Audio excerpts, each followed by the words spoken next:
John Maakaron, who, by the way, the doc, please, if you haven't already, for all your Lions offseason, now into the season, the number one spot you are going to want to be checking out, Detroit Lions on Sports Illustrated. I mean, we played John's clip earlier of DJ Reader. So please, link will be in the description. Show him some love for all your Detroit Lions news. But let's bring him in, Mr. John Maakaron. John? Here we go. How you doing, my man? Oh, bless. It's time, baby. The season is here. It's time to fucking get hyped. It's the best opportunity for this football team to have a chance to hoist the Lombardi Trophy. It's a great opportunity to really talk to you guys and rile up the chat, rile up the losers like Nick and Crazy Clown. I'm here, baby. I'm not going anywhere, baby. You're not going to hold me down, and you can talk as much shit as you want, but unfortunately, the bright lights shine on the DOC every single Wednesday. And it's my job to deliver, and they keep having me, and I keep checking in on those YouTube views, and they're getting up there. So and now that you guys are growing, we're going to grow this thing together all the time. Hey, Doc, we love you. Doc, I gotta ask you right off the rip, because we used your video you took of DJ Reader at practice, and you were there at with the media talking to Dan. What's the feeling you have so far? And what's the feeling you've gotten from DJ Reader, at least being able to play week one? I said it earlier. I think they could beat the Rams without him. So where are you at the realistic shot that he goes out there on Sunday night and plays? Yeah, I talked about this because people are generally curious. It doesn't go by how the Lions typically operate in terms of just having a guy practice for 1 week and then playing. So to me, I just think that the plan all along was to start against the Buccaneers. And I think you go with that. Look, I think that DJ Reader is somebody that definitely would help your defensive line, but I don't get the sense based on history that Dan Campbell can't reveal and say that, hey, he's not going to play. Typically he'll say things like, we'll leave the door open day by day. But I just think that when you look at it, is it really fair to the player to just have 1 week of practice and then go out there and play against the Rams? So to me, I would be a little bit surprised, but if he is out there in a handful of opportunities, look, he's great against the run, and you realize this Rams team is going to feature some solid running backs, and you can use them out there, but I just don't see him getting the full allotment of defensive snaps. It just seems too fast. You saw with CD, just looking at last year with CD Deuce, when he came back, they kind of held him on in terms of practice for a couple of weeks before they threw him out there. So I just think that you stick with the plan and you debut him against the Buccaneers when you're 1-0. I love that, Doc. Hey, I think I was the one that said I think he ended up suiting up on Sunday. I'm going to get right to the chase here. I've been waiting for months to talk the Rams game with you, Doc, and actually talk some real football here. I just want to know, and we could talk about players and more specifics as this goes on, but I want to start it off with, what is just your main key to victory here? I mean, the Lions, this is a big-time football game. Sunday night football, primetime rematch of the wild card. Matthew Stafford's coming back. What is your biggest key to victory? How do the Lions get this game done? I think people might think it's going to be an easier game. Jeff thinks it's going to be an absolute bloodbath versus the Rams. What do you think is going to happen, and what do the Lions need to do to come out with a victory? I know I got my slappy on too, because on my podcast, The Lone Wolves, today, I don't know why, at certain points, I just feel like the Lions are going to blow out the Rams. I just feel like I have a blowout in my head. I don't know why. You look at it analytically and you say, the Rams are going to be hyped up. They want revenge. They want to, come back. But look, they just traded their star linebacker to the Titans. They have 2 guys on the offensive line that are potentially not going to be there. So I look at it like a lot of noise surrounding the Rams. And I just think that Matthew Stafford sucks, and he's going to be a sitting target for Davenport, McNeil, and Aiden Hutchinson to lay him out. So to me, I just think that if you get this ball rolling, you get going to a situation in which how do you look at this and say that the Lions are not going to be fired up by that crowd? I mean, if Nick goes there, probably he'll bring everybody down with his poor attitude, but everybody else is going to be cheering and having a good time and drinking, and just the atmosphere is going to be crazy. So to me, I just see, my brain says, and to share my prediction, I think it's going to be 35-17. A lot of touchdowns, a lot of energy. I don't think like I said, I'm going into this, this week before, probably it's a tight 1-point game or whatever happens analytically. I'm going into this week with the full excitement of why not go out there and light some MFers up. Just go out there and dominate a football team that's not as good as you. I think the Lions collectively are better than the Rams. They have a better quarterback. They have a better running back. They have a better secondary. And I think they're going to go out there and just the momentum of the crowd. I just picture my ears ringing for the next couple of days and handling business at a high level. So to me, I see a blowout. I just think that get on them, jump on them early, and take out Matthew Stafford, who's going to throw. My bold prediction, he's going to throw a pick 6 to Terry Arnold right away. Wow. Pick 6, That's baby. a big one. That's a big Why one. not? Back Bama rookies with week 1 interceptions, Doc. I love it. I love the narrative about just like I respect the Rams as a team, but just week 1, they're not going to be at their peak by any means. But let's say they somehow, Doc, they make this a close game. Who do you think is the player for the Rams outside of Matthew Stafford that would be making the biggest imprint? If there's a player on the Rams that scares you the most to make this a game, who do you think it would be? Yeah, no doubt. Let me just real fast address Craig's solid question. If Stafford sucks, he owns every record because Padford was down every game because he couldn't throw touchdowns in the first half. And so the team was down by 14. And then he got the garbage yards and stats in the second half. In the end, no playoff wins, no nothing. He's got as much accomplishment as Craig does in terms of statistics and real tangible results. So, yeah, I'm a Stafford hater. He wasted my time. And I'm on record as one of my boldest takes was when he signed that $25 million extension, it pissed me off. I said, never pay it. It'll never work. And they did. You're cooking, Doc. And he walked into your office and told the owner, get me out of here. So I love the fact that they ruined the Rams season last year. And I love the fact that the fan base understands that it should be hostile towards a quitter. And that's what it's going to be again. And that's why, to me, I think that, what would concern me analytically is Cooper Kupp and Puka Nacua healthy could kind of do some things and move that football. But you looked at the game. I just watched the Rams game again now twice the last couple of days. And you saw them move the football in between the 20s. The Lions gave the cushion and they moved the football. But once they got to the 20 into the red zone, the Lions defense clamped down. And I think, I think that that's going to happen again. I think that Stafford can move the football, Williams and Corum. There'll be some plays that are made. But in the end, I think when it's crunch time, I don't think they get into the end zone with the regularity that the Lions will.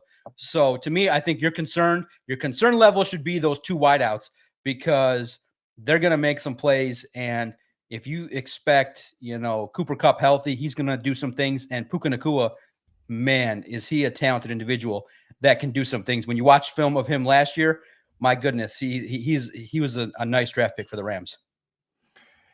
Well, I mean, you kind of just talked about it a little bit, but I was going to ask you about the matchup because my big concern when we talk about this Rams-Lions matchup, because we talked about the first 5 games of the season, and we had a debate, and I think the Rams will be the toughest game. And I think part of that, Doc, is because week 1 with a new secondary, you're not as worried, I guess, much about a Carlton Davis. You know how, especially with a new secondary, chemistry, on-field chemistry, being in war together, like that's how you build chemistry. And it'll be their first game of the NFL season. Where are you at with their new look secondary and how they hold up? Like, yeah, like you said, Puka and Cooper are going to get theirs. But do you think it'll be as bad as last year in the playoffs? Because they did get better. I mean, Kendall Vildor ain't going to be playing. So at least there's that. No offense to him, but they improved that secondary, especially at corner. Yeah, it's going to be interesting because, it's Terry Arnold's first game. He's going to be matched up with a primetime receiver, and let's see what he brings to the table. Carlton Davis is trying to showcase that he's a true lockdown cornerback that can play the number 1 spot. And I do think that here's how you help your secondary, and that's by being ultra aggressive on the defensive line, getting to Matthew Stafford. And I think that this secondary can play a little bit more press man coverage. They can bring a little bit more heat to Matthew Stafford. And you look at it and you say, okay, what would be the concern? You'd have a situation in which maybe Terry Arnold gets a little bit, not overwhelmed, but you say, welcome to the NFL, playing these wide receivers. Just how much cushion. I'm curious to see how Aaron Glenn decides to deploy the secondary. But look, this defensive line is going to make it so that Matthew Stafford has as least amount of time to throw the football as possible. And I do think that when you see the potential of Levi Onwuzurike, Aiden Hutchinson, Ali McNeil, and Marcus Davenport, and then you mix in a Pascal and a James Houston, I just think the defensive line can help the secondary by giving them just a little bit more wiggle room, because last year the defensive line just didn't have as much. So the secondary had to be basically flawless. Now they don't have to be. And then you realize now your starting safeties are Brian Branch and Kirby Joseph. I just think the middle of the field is going to be tough for Matthew Stafford. The key is going to be jump on him early. The key is going to be make it so that Matthew Stafford cannot hear what's going on. And I do believe some turnovers are going to happen. And then it'll be a boat race, because I just think the Rams defense is not stopping this Lions offense. So to me, you get up on them early, and then you can let the game kind of dictate itself. And then Matthew Stafford will be throwing from behind, and he'll definitely probably toss maybe one to each, one to Davis and one to Terry and Arnold, because Stafford, given, his elevated age and the fact that, he's scared of Kirby Joseph, I think that his head's going to be all messed up in this one. And Doc, the one thing you mentioned there was the D line. That's been something I've talked about a lot this offseason, and we've actually had a lot of conversations with you leading up to this week about the defensive line. And last season, it felt like that Dan and them were very comfortable with the D line they had. Obviously, it wasn't like they thought it was a great one, but they seemed comfortable. This year, it's a similar thing to where they feel comfortable with Levi Mekhi Wingo, Josh Pascal, James Houston.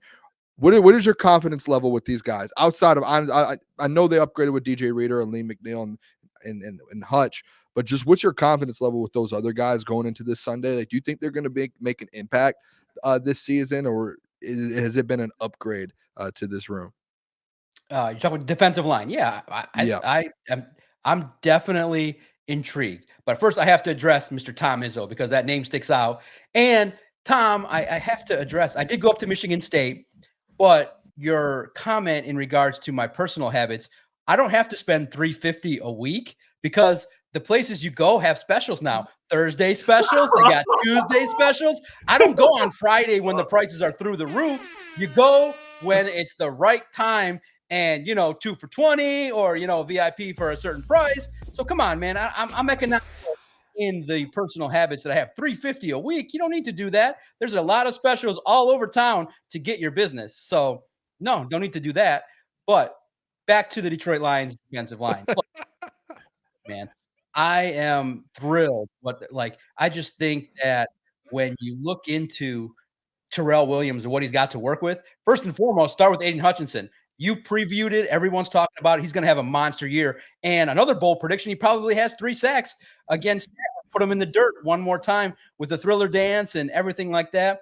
Let's talk best case scenario is that Matthew Stafford drops back and so many pressures and sacks from Aiden Hutchinson, because hopefully Havenstein is gone and the suspension to the left tackle was great. So I just think that Aiden Hutchinson is ready, and he's going to want to put up some numbers early. Now you look at it too. What if Levi Onwuzurike, I think, is going to be somebody that is going to, at least for the first week, want to showcase some things and showcase, hey, his first statement to the media was, I want to F crap up. And that's what he's going to do, I believe. And now you realize too, Ali McNeil is going to feast with Marcus Davenport. And then James Houston's going to come in on third down when it's 3rd and long and just handle business. This defensive line, I think collectively can mix and match. And we're not even talking about the rookie Wingo, who's going to get some reps as well, Josh Pascal. So at least this first week, the matchup, when you have 2 starters potentially not playing, that's just going to be a problem for the Los Angeles Rams. And then the best thing is that these defensive linemen, when you see a stiff back there like Matthew Stafford, he's going to be a sitting target. So if you bring the pressure with the safeties like Brian Branch and you just really make it a nightmare, I just think for the Rams game, it's going to be really a challenge for Matthew Stafford. And then moving forward, I just see really, if everybody stays healthy, when DJ Reader comes back, now you have a force in the middle. He told me, on the Lone Wolves podcast that, he's great against the run. He's going to mix in some pressures at calculated times, but the Lions defensive line the Lions defense already featured a top 5 unit against the run. Now just imagine more pressure with Marcus Davenport, James Houston, Pascal, and Levi. it's going to be a nightmare. I just am picturing, right now in my head, got the Metallica in my head with all the highlights of the Lions defensive line just destroying opposing quarterback week after week after week. And the hit list starts now. The DOC is putting out a QB hit list. And it starts week 1 with Matthew Stafford. And let's go. He's in the crosshairs. I'm picturing it right now. Davenport and Aiden Hutchinson, bam, crushing Matthew Stafford. He's the first victim on the D-line hit list. Let's go. Hey, Doc's got a bounty gate on him here pretty soon. That's exactly right. Like Dan Campbell, you never know. But Doc, we're going to see a lot of things week 1. We're going to start to see some questions be answered, whether it's for a good way or a bad way. We're going to get answers to some of the questions that we have. And I think the biggest question mark that a lot of Lions fans are optimistic about is Jameson Williams. I look at Jameson Williams, the offseason that he's had, and then I look at Darius Williams, Tre'Davious White off of 2 major injuries. I think J-Mo could have a game, especially week 1. They're going to be game plan for Amon-Ra St. Brown, this run game, Sam Laporta. What do you think we're going to see out of Jameson Williams week 1? Yeah, it's I'm curious to see about Jameson Williams because you want to get him involved. So in talking with people and things like that, you say, okay, how many targets would you give him? I just think first and foremost, the key is the game plan this week should feature Jameson Williams early in the contest. And you want to have him be a primary read early. Maybe you take a deep shot early and set the tone. But I just think Jameson Williams gets into the flow of the game and just makes impactful plays. Now, does he get up there in terms of 6-7 receptions? I doubt it. I think that he'll have a couple explosive plays. But I think early on, I'm curious because, the Rams did add a free agent cornerback from the Bills. I'm curious to see how the Rams are going to attack the Lions wide receivers. Do you give extra attention to Amon-Ra? Does it go to stack the box to stop the run game, leaving the wide receivers open and test it and making Goff beat you? So I'm curious to see what their approach is going to be. But Jameson Williams, I've told you guys this in previous talks, where he wasn't even the primary target or the second target on a lot of routes last year. And he just said, look, in certain times when I'm open or I'm running routes, sometimes I wasn't even a guy that was going to be really included in the play. So now I do expect Jameson Williams to be in a handful of reps where he's the first look. And it's up to Jared Goff to hit him and get him involved early. So that, to me, that's kind of easy to do.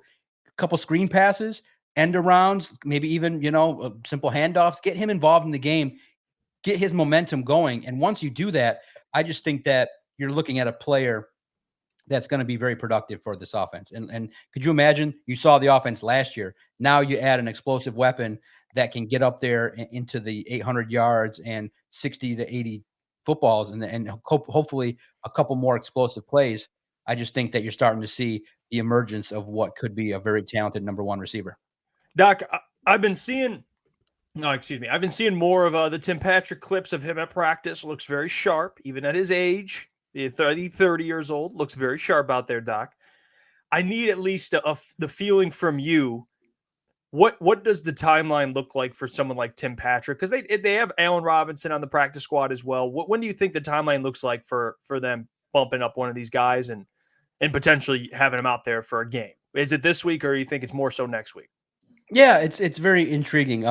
If you guys, I don't like to laugh at my co-host, but Christian today, if you go check out the latest Lone Wolves podcast that we dropped today, he's out here trying to spit at me that Allen Robinson should be the call-up. And you see my face, just look at my face. I'm trying not to laugh out loud at my guy, but he's like, yeah, Allen Robinson.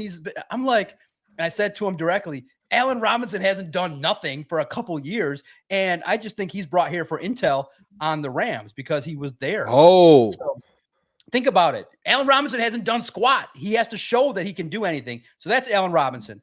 DPJ, I think the 2 call-ups this week, are important. I think it's going to be Peko and DPJ because of the understanding of the offense, in my opinion. Could be different. It's always, hit or miss based on what happens at practice. But I do think Peko gets up there into the game this week. Now, Tim Patrick, clearly the reports are that he was signed with the intention of getting to the active roster. Is it in a week? I just don't think Ben Johnson's offense is mastered that quickly.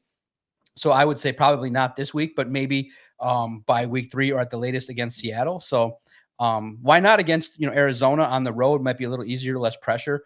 But I do think that, based on what you've seen, clearly he can move and he's got opportunities to be that guy. But to me, like I said, these are all guys that you just want to get a couple balls to. You don't want them involved heavily. Yeah, you want disguises and things like that, but what can you clearly at this point expect from Tim Patrick, who hasn't played in a couple years, realistically? So to me, I roll with the top 6. You get them the ball as much as humanly possible. To me, any ball towards Patrick is one less ball for Laporta, Jamo, Amon-Ra, Gibbs, and David Montgomery. I've said it to you, and I agree with Dan Campbell. You don't worry about a practice squad wide receiver and the targets he gets.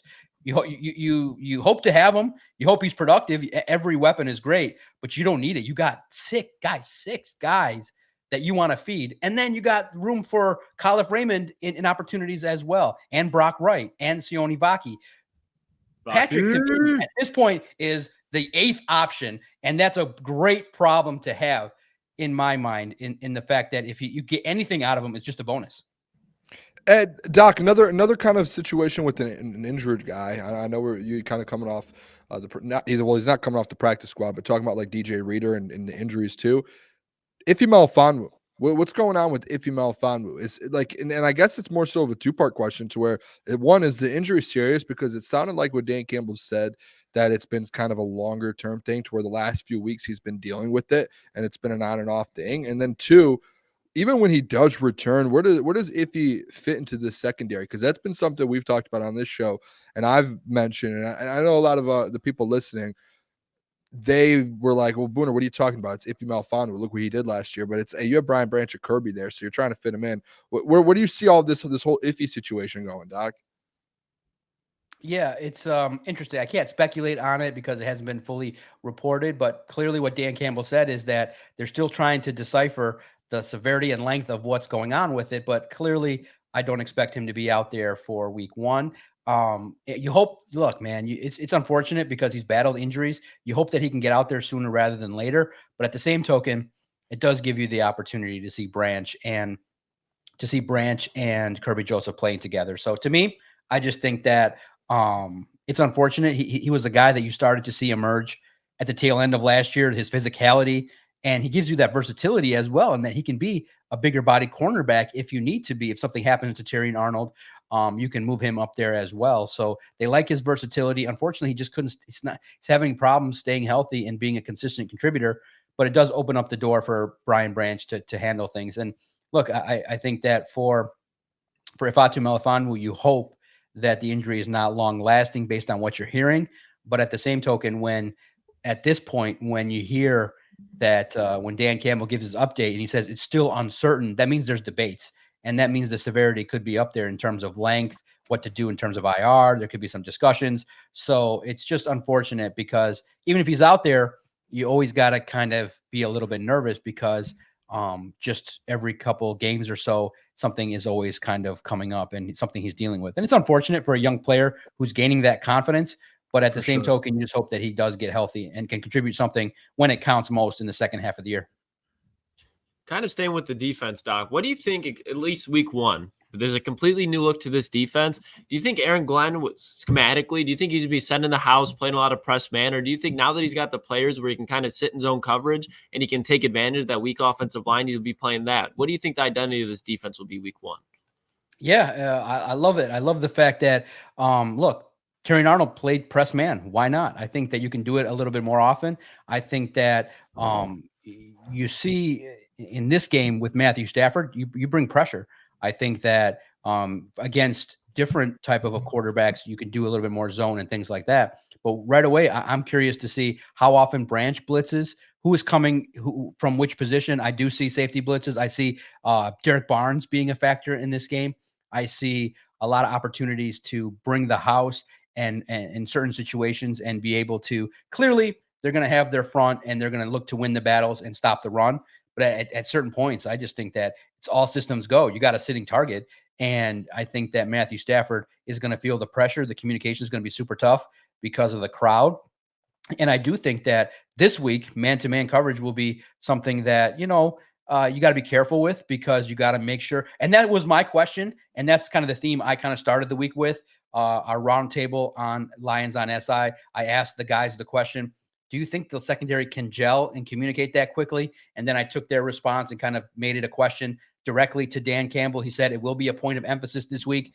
The crowd noise, playing at practice, making sure the defense communicates, because Matthew Stafford is good, to give him credit, at disguising certain things and fitting some tight throws in there. So there may be some, early season mix-ups and miscommunications in the secondary, but I don't think it's going to be too much of a detriment based on the talent that they have. I just can't wait to see how many plays Ennis Rakestraw plays, how Amik Robertson looks in that secondary. Aaron Glenn, boy, you just at this point, we're going to talk to him on Thursday. I can't wait to see his excitement level for what he can deploy, because I think he has his arsenal at this point in time. He's got pretty much everything he needs to run his defense. Yeah, well said, Doc. We appreciate. Hey, Doc, next week will be the first week we have you after a game. So I cannot wait for it. Please, especially this week, and if you haven't already, and especially the week after the game, go to Detroit Lions on Sports Illustrated. Please read John's stuff, Christian's stuff, Vito's stuff. They're doing a great job. Doc, good luck this weekend. A legend, Doc. Football, big game. You'll be there. We'll catch you next week, my friend. Thank you, guys. And thank you so much for the platform. To all the haters, I hate to say it, to all the haters out there that don't think I know football, all I'm going to say is Sports Illustrated is not going to hire me and keep me for 6 years to cover the Detroit Lions.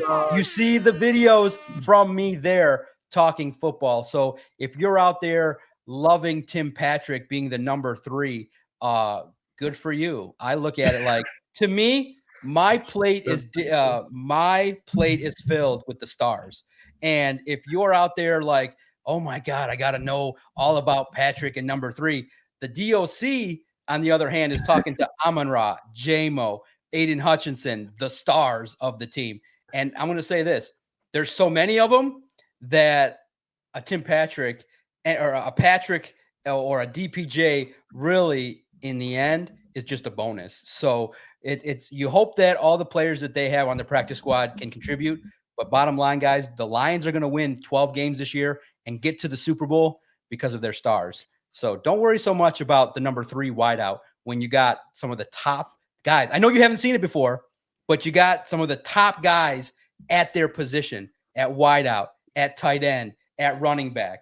So sit back and enjoy it. Follow the DOC. Keep your comments coming. I love the supporters, but to be honest, the haters get me paid. See you, fellas. Oh, what a bar. What a bar. I got the bar, That is what a bar. fucking Doc, bro. I mean, I mean, the water's warm. I mean, he says it. Swimming.